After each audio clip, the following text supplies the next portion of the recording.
Hi guys, how you doing? Welcome back to the channel. Andy Carter here. Thanks very much for checking out today's video. And if you're checking it out, you're curious as to what are the three very frustrating things that all golfers, all amateur golfers, struggle with. Okay, and it's something that all my videos are inspired by golfers that I coach. So all my videos are inspired by lessons that I give here at the academy and things that I hear, things that I see on a daily basis. So we're going to get stuck in. We're going to get right to it. And number one, certainly this is for, I would say, high handicappers and beginner golfers, the fear of moving. Golfers are, we all, I'm not going to say we all do it, I don't. You all do it, okay? All the guys that I coach will often say to their mates, if you hit a bad shot, I lifted my head. I taught a single figure handicap the other day. He hit this bad chip, he went, oh, don't worry about that one, forget that. I lifted my head. I went, no, you didn't. There's no such thing. Golfers can't lift their head. Golfers will not go like that and top it. That was pure, by the way. Golfers don't do that, okay? The feeling of lifting the head, I understand it and I accept it because there are definite ways where we can put the body in such a bad position that we feel that we've lifted the head. So it's understanding how to reinterpret that. But golfers should be encouraged to follow the golf ball. So as soon as this golf ball leaves the bay, I'm up, I'm following it.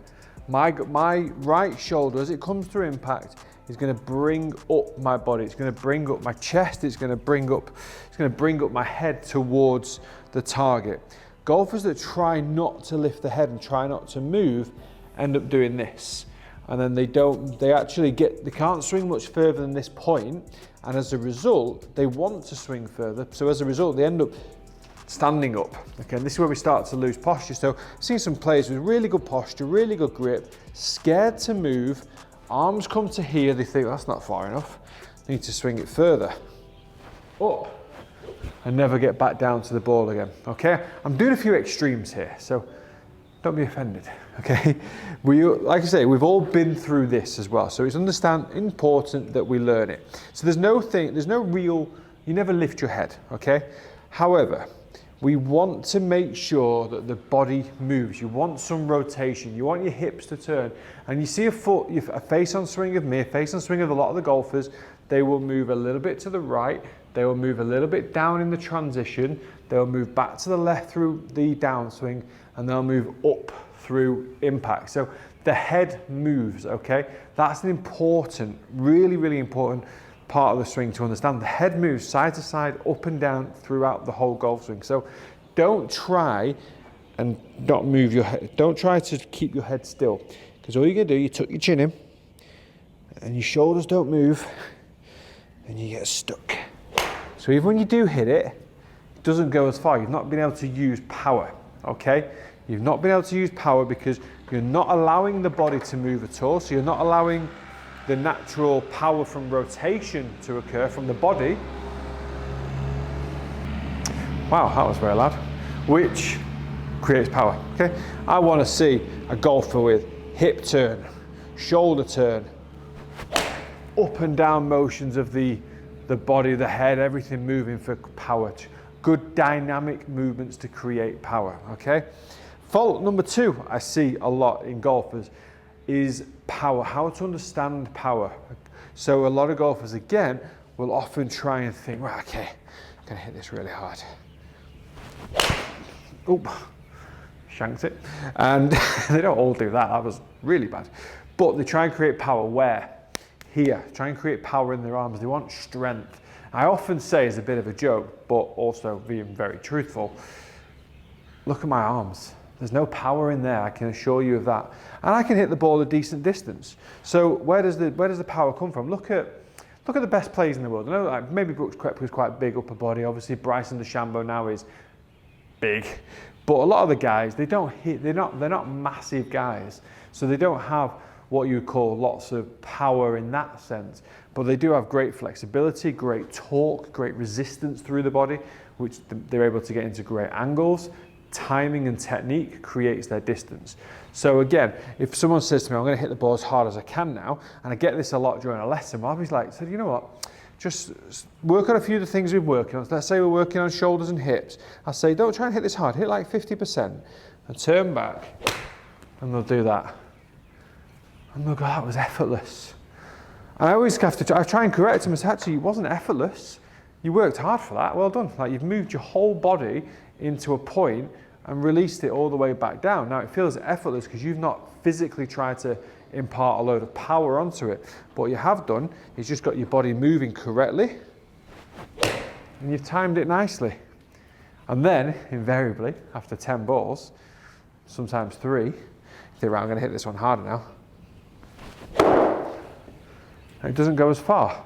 Why?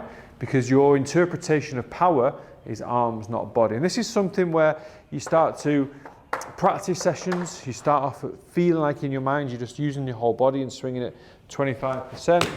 You always get surprised at how far it actually goes. Then think to yourself, okay, 50%. And you're just starting to move the whole body that little bit quicker. The faster you start to move the body, the further the ball starts to go.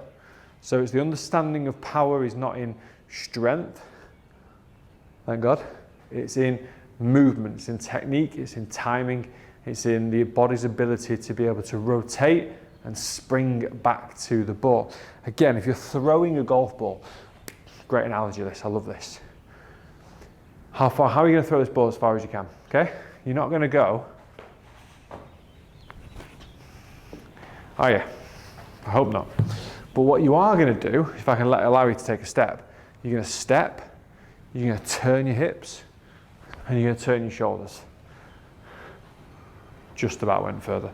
So you're going to turn your step, you're going to turn your hips, you're going to turn your shoulders, you're going to turn your arm, you're going to release your wrist. And that's the exact same as what you do in a golf swing. That's where the power comes from on the golf swing. It comes from the rotation of the body. So rule number 1, these are not in order. We don't lift the head. There is no such thing as lifting the head. We want to be able to use the body. We want to be able to use the rotation, the up and down, the dynamic movements of the body.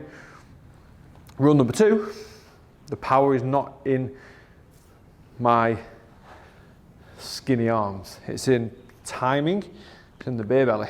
It's in the timing, it's in the rotation, it's in the technique, and it's obviously in the strike. Okay, rule number 3 is how do you hit a better strike? How do you hit a better golf shot? Well, with an iron, we're trying to hit down on the ball. So down on the ball from this position doesn't mean in that direction. It means if we're going to go up on a little circle around the body, we're going to come down on a little circle in the body. And the big point from here is where the body's pressure is going to be. So I say pressure because I want to feel like the body weight is moving down through the lead foot as the body then rotates. So if I stand here at impact, generally going to see around about 70-30, 60-40 body weight favouring into that left heel. I say left heel because if you follow where my left hip goes, top of the backswing, my body weight's a bit more into my right side naturally. As I start to work into the downswing, I'm going to start to pressure down into my left side. I'm going to start to pressure around this left hip. And if I pressure around my left hip, it's over my left heel, and that's where the power's going to, that's where the movement's going to come from. That's where the pressure in the golf swing is going to work. So you're going to try and feel that from the top of the backswing, you're staying flexed as you rotate, and that's how we're going to hit down on the ball. The arms are your direction, so the arms are going up and down on the same path, making that same movement as you went up. You went up from here, making the same transitional movement from here, then you're pressing down into that left side and then rotating around the left heel. So it's giving us a compressed movement into the golf ball. Now, aside from body weight, which I feel like a lot of people know, is another thing in terms of impact position, it's hand position.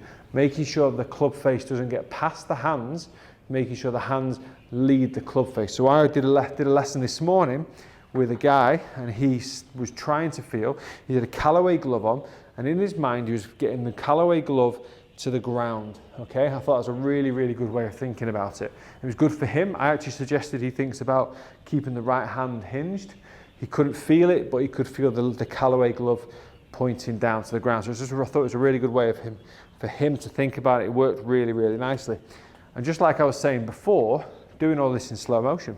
It feels effortless. He said the same as well. It feels effortless. The ball's going the same distance as it did before without much power, which I argued you're actually using more power because you're using your whole body and not just your arms. So from the top, his Callaway glove points to the ground, pressure into the left heel, and off she goes. And those are my 3 things that I probably cover on a daily basis with golfers, where it's more of just a misconception, a misconception of what they feel they need to do to hit good golf shots. And hopefully my job is here to try to correct them where I need to, and also help them understand a little bit more about the golf swing and understand a little bit more about the movements, and actually relate it to a lot of the things that you'll have been doing your whole life and never really thought about it, like throwing a golf ball. If you play a racket sport, if you play tennis, you will obviously open up your body to hit with much power as possible. You wouldn't hit it like that because there's not as much power. You don't see Federer with massive guns. He uses his turn, I think. So it's just being able to understand these different areas of the golf swing that we can change our mindset on, and we'll get better at golf. Guys, it's DP World Week, European Tours here, Earth Course, firing away tomorrow with the Pro-Am Day, I think tomorrow, yeah, Pro-Am Day tomorrow, and looking forward to it. Buzzing week, always one of the best weeks of the year, so stay tuned for content on the golf course. I'll try. Might even try and get a bit of time with a few of the players. Definitely not promising on that front. Rory, if you're watching. Guys, thanks for watching. Subscribe to the channel, and I'll see you again very soon. I am going to swing with my head down as much power as possible.